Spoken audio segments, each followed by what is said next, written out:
Welcome to the Seth Ream Advice Podcast Extravaganza. Today, we're going to talk about calling off marriages because of lying husbands. So let's get right into our first story. This comes from user week-conference-4344 on Reddit.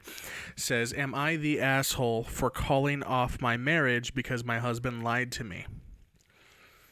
Let's get right into this, okay? I, 29 female, have been with my now ex-fiance, 32 male, for 5 years. We got engaged about a year ago, and a little after that, we discussed having kids. I was an only child. I can't imagine having kids. It feels restraining. I'm a person who's dedicated to my job, and I don't want to put anything or anyone before it or before my passion of traveling. I can't imagine traveling with kids. It would be a nightmare. My ex knows this about me. He knew it since we met. He told me that he never wanted kids either. However, 3 weeks ago, I discovered he was lying to me. My initial impression is that she's the asshole. Okay, I just want to say she seems like a total bitch. We were eating dinner, and he told me that he changed his mind about having kids. How dare he? And that he wants kids now. I thought he was joking, so I brushed it off. He got upset at this and walked away. I followed him and asked him what was wrong. He said that he didn't like how careless I was about the subject. I told him that I thought he was joking, but that just made him angrier. He said that he would never joke about something like that. She still seems like a bitch. I was confused since he had told me that he didn't want kids. He continued to tell me that he lied about not wanting kids because he loves me and wants to be with me. I got mad. For one, he lied to me, and then what was the plan after that? To manipulate me, make me feel guilty until he convinced me to have kids I didn't want? My mom didn't want kids. That's why I was the only one. I was the trial run. Okay, now he seems kind of like the asshole. There's more. It's a fucking long one. Women, am I right? I was confused since he had told me that he didn't want kids. We already read that one. So, as a kid whose mom didn't want her, I would never want to make anyone feel as unloved and left out as I did as a child.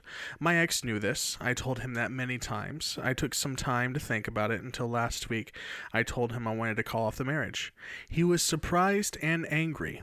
He told me to leave, and I did. I've been staying with my aunt until I can get an apartment. My ex keeps calling me to try to make me feel guilty, but I won't let him. I know what I want. Am I the asshole for calling off my marriage? Look. Here's the deal, week conference 4344.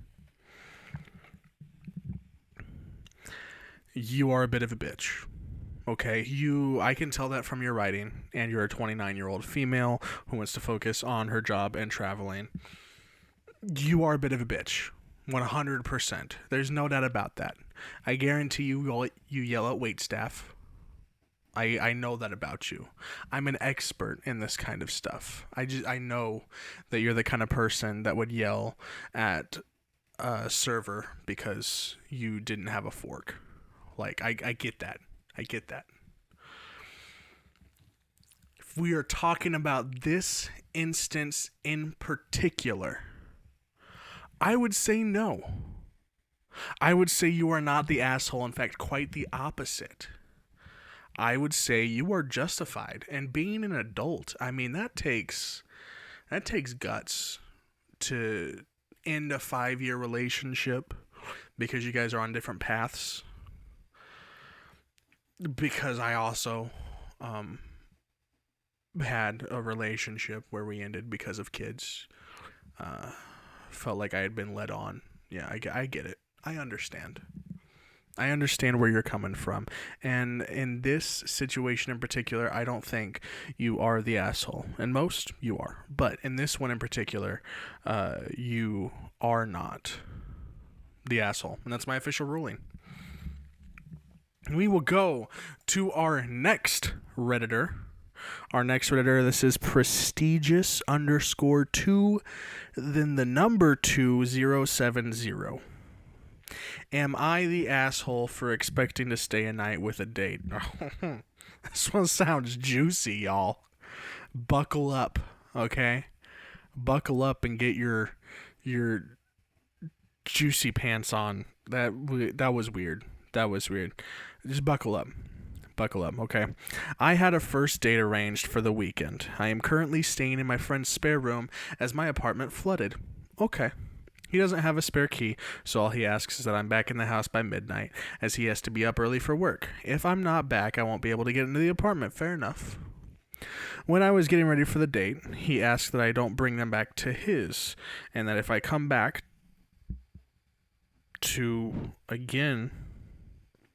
and that if I do come back again, to be back by midnight, which I was fine with. I get on the date, and I explain the situation, and let her know when I need to head off, and she says that's fine. The date is going really well, and it gets to nearly midnight, and I say that I better be heading off.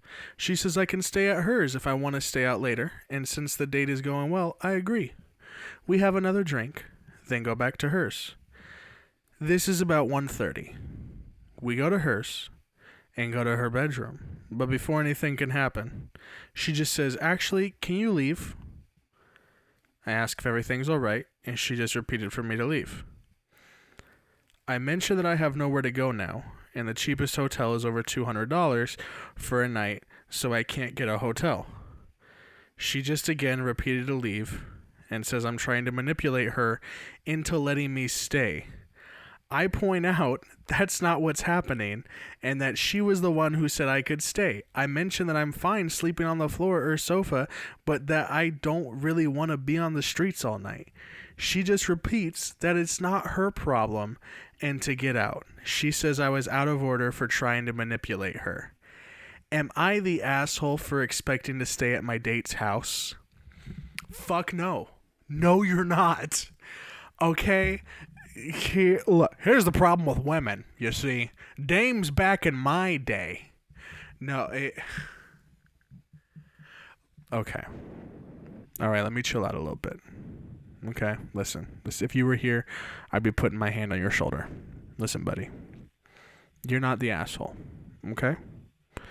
Instead, you dated a dumb bitch. It's okay. It happens. It happens to the best of us. But you are not the asshole, okay? My sweet little prestigious 2070. You are not the asshole in this situation. You said up front, hey, this is the situation I'm in. I'm not saying this is going to go anywhere. But if it's not going to go anywhere, I need to head out at this time. You laid it out. You were straightforward. She, on the other hand, then said, no, you can stay the night at my place. Cool. I don't know exactly. Let me see here. She said I can stay at hers if I want to stay out later. Yeah. Then you guys go back to her place. I don't see where you're the asshole. You're not. You're not, buddy. You just went out with a dumb person. Okay? I feel real bad for you, because that's a bad situation to be in. You know, I mean, your roommate laid it out. Good understanding there. That's good communication. All right? You and your roommate, I mean, your friend there, like, that's a solid relationship. You should focus on building that relationship up for real, because that's a good pal. This chick, no, not at all. I am not a fan of saying that somebody has a place to stay and then going back on that. You even were like, hey, I could sleep on the floor, you know, or a sofa. I just, like, you said I could stay here. So no, I don't think you're an asshole. I personally would not have gone in with the assumption or even the idea that I could be staying the night at this person's house. That's just me. I don't know what you're dating for. If you're dating for a hookup, sure, whatever. But I personally would not have gone in with that assumption that it's even a possibility. But yeah, given all the details here, I haven't heard her side of the story, but you are not the asshole. Wow, so far we are 2 for 2 on people not being the assholes. I like it. I like the lack of assholery that there is going on today. I am proud of both of you. The lack of assholery. I like it.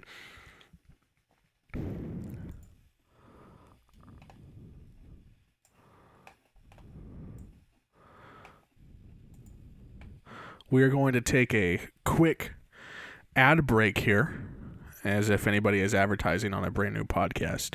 But we will be right back. Hey guys, it's me. It's your old pal Seth, right? I say old pal, but we've known each other about 15 minutes at this point. Look, I'm new to this. If you could do me a favor, this is what I'm using the ad read for. If you could do me a favor, if you enjoy this podcast, hit subscribe on YouTube. You know, I want to see this. Let's see this thing grow.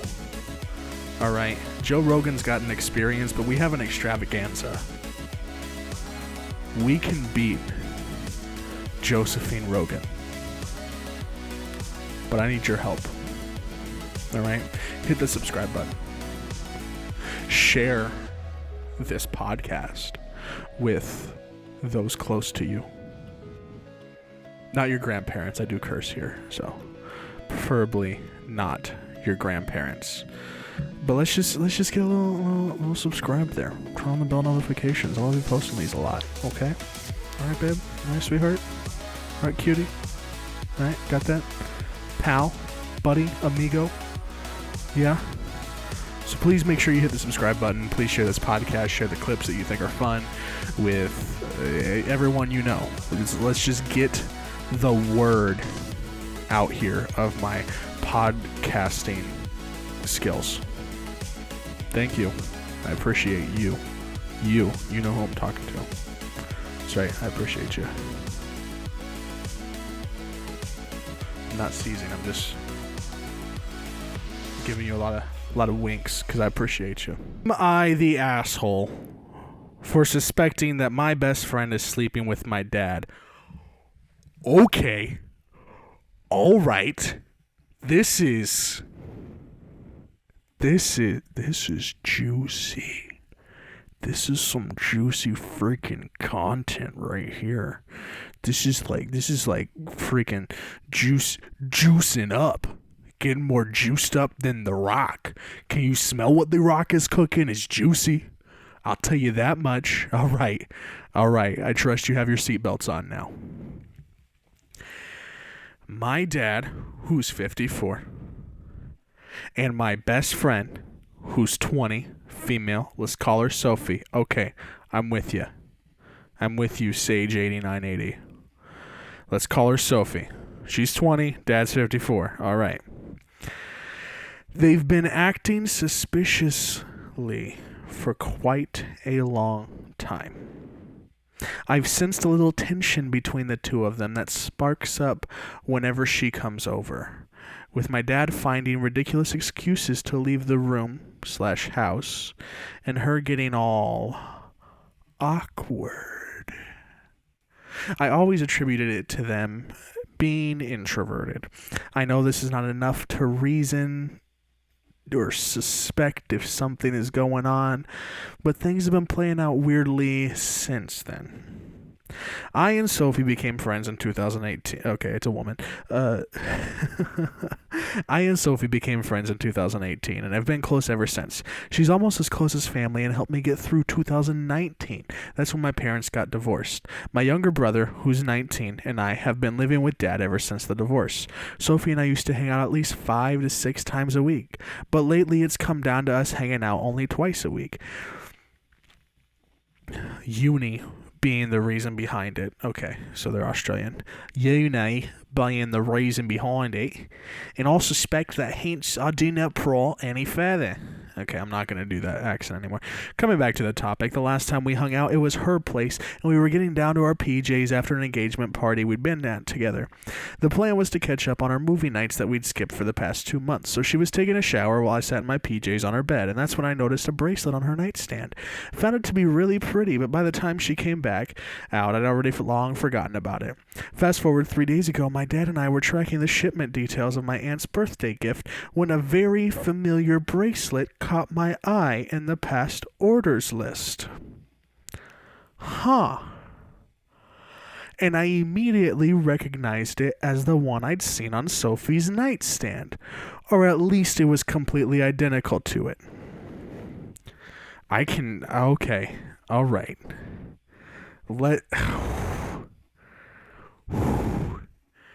keep reading. Let's keep going on this. Oh, gee willikers. Okay. Another reason that fueled this very weird suspicion was when my dad abruptly canceled on family dinner about 2 months ago, calling it a work emergency. So we simply decided to reschedule it. Having no other plans, I called up Sophie at around 7 p.m., only for it to be answered on the first ring. I don't even get to say the first word, when she, almost breathlessly, asks me about my day. And I do tell her about the canceled dinner and ask her about her plans, which she declines by saying she had to meet up with her mom that same day around 8. And then something weirder happens.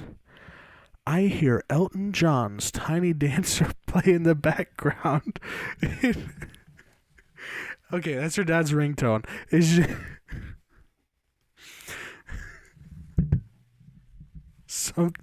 Something weirder happens. Elton John. Can you imagine Elton John plays in the other room? How weird. Okay, so Elton John's Tiny Dancer playing in the background. I'm there. I am focused in. I am visualizing this. Okay. It's then followed by an abrupt silence. All this happens while I sit beside my brother, who had just dialed dead. I asked her about that sound, and she said that it was probably the Google Home malfunctioning. Oh. So she's on the phone with her friend and hears Tiny Dancer playing in the background on the call. Oh, snap. And it's just silence. And her brother went, okay. She said it was probably the Google Home malfunctioning. This bitch. I swear. Okay. It's getting... At first, I was like, you're tripping. But, all right. Wow. Okay. Oh, okay. I wish this was the only reason I was suspicious of them. About 2 weeks ago, I invited Sophie to a family dinner with us. My younger brother was bringing his longtime girlfriend, so my dad said it would be a good idea to see if Sophie wanted to join us too, which was an odd thought, but I thought he just didn't want me to feel left out. Okay. I did end up inviting her, and she said she'd join us. My dad is always in charge of picking the restaurant, and this time he decided to pick out a new place a few miles from our neighborhood, and it coincidentally turned out to be the place Sophie was pestering me to go to with her. I thought this was a lucky coincidence, but I still couldn't help but find it a little odd. Things got weirder when my dad went on to order the food. I picked out a dish, and so did my brother and his girlfriend. And Dad didn't wait for Sophie to say what she wanted to have and ordered a dish for her. She didn't seem to have a problem with it, which was crazy, 'cause Sophie is a very picky eater. And also, because it's just kind of rude to order for someone without asking them. I confronted my dad then and there, and he said that he didn't realize it and just took a lucky guess. Sophie seemed very visibly tensed and uncomfortable. She just kept asking me to let it go since I didn't want to spoil everyone's mood, so I didn't stretch it out further. I confronted Sophie about it yesterday and was met with an argument which included her denying all the claims and calling me crazy for even thinking about the possibility of it. But she ends her sentence by saying, even if we were, how would that affect you in any way or form? I would still be your best friend, and he would still be your dad, which I did not pay heed to in the heat of the argument, but that came back to me later in the day. Am I the asshole for jumping to conclusions, or am I really going crazy? You are not the asshole. That bitch is fucking your dad. She... Look, I'm sorry, but she's getting that daddy dick.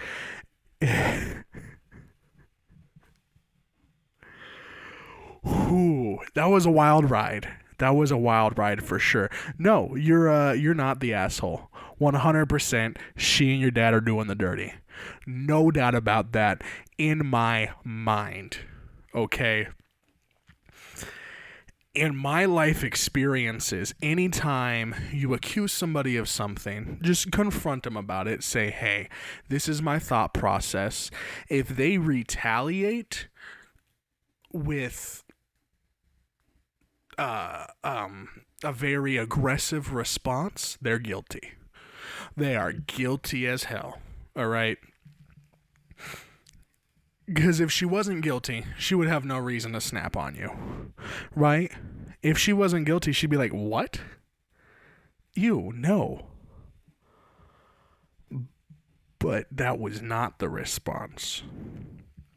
The response was her denying all of the claims and saying that you're crazy for even thinking it's a possibility. And then says, even if we were, how would that affect you in any way? She is. She's getting that hard D from dad. 100%. 100%. But she still wants to be friends with you. Still wants to be friends. You're probably not going to be able to be friends after this, though. Let's be honest. She's lying to you. And she and your dad are totally doing it. 100%. 100%. I mean, shout out to your dad, though. Right? Right? Good for him. Get it. Get it, boy. That, but yeah, they're hooking up. They are 100% hooking up. 100 hooking up. They're doing it. They're turning in those sheets. They're getting down. They're getting a little afternoon delight in, if you know what I'm saying, huh? Huh? Yeah. Yeah. She said the Google Home was malfunctioning. Oh my God, that. She needs to work on lying too. Like, if she's going to be hooking up with your dad and doesn't want to tell you, she needs to come up with better lies. 100%. She does not have a solid alibi. But yeah, she and your dad are totally doing it. 100% they're doing it. They're doing it. So on that juicy note, I think we're going to wrap up today. I want to thank you guys so much for watching. I want to thank you for listening if you're a listener. Actually, you know what? If you're a listener, fuck you. Fuck you.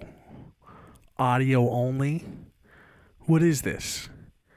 1931? No. is 2024. Hop on YouTube. Watch this bitch. Watch it. See my face. See my facial expressions. You know how many times I wink in an episode? A lot. It's a lot of winks, but you can't see it because you chose to do audio. So fuck you if you're listening to audio. But still make sure you follow this podcast on whatever audio platform you're listening on. I would really appreciate it. If you're on YouTube, which is where all the cool kids are, So, cool kids, go ahead and subscribe. Hit that subscribe button. Turn on notifications so you can get notified whenever I post these new episodes. I have been Seth Ream, and I will catch you guys next time. Deuces.